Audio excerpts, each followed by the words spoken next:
స్టాలిన్ అసెంబ్లీలో కేంద్రం పెత్తనాన్ని వ్యతిరేకిస్తూ తమిళనాడుకు స్వయం ప్రతిపత్తి సాధించే దిశగా మొదటి అడుగైతే వేశారు.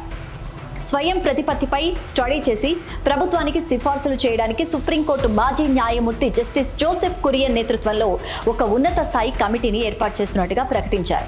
ఈ కమిటీలో అశోక్ వర్ధన్ శెట్టి, ఎం నాగనాథన్ సభ్యులు.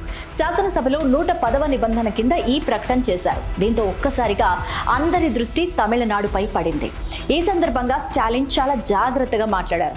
విభజన దిశగా మాట్లాడకుండా కేంద్ర రాష్ట్ర సంబంధాలను మరింత మెరుగుపరిచేందుకే ఈ కమిటీ అంటూ చెప్పుకొచ్చారు ఆయన. కానీ ఇంటెన్షన్ మాత్రం క్లియర్ కట్ గా కేంద్రానికి అర్థమయ్యేలా బలమైన సిగ్నల్స్ అయితే పంపించారు. రాష్ట్రాల హక్కులను హరిస్తున్న పరిస్థితులు దాపురించాయని, దీనికి సంబంధించి రాజ్యాంగంలోని నిబంధనలు పునః సమీక్షించాలనుకుంటున్నారు. కేంద్ర రాష్ట్ర సంబంధాలపై అమల్లో ఉన్న విధానాలు, చట్టాలు, సహకార సమాఖ్య వ్యవస్థను బలోపేతం చేయాల్సిన అవసరం ఎంతైనా ఉందని చెప్తున్నారు.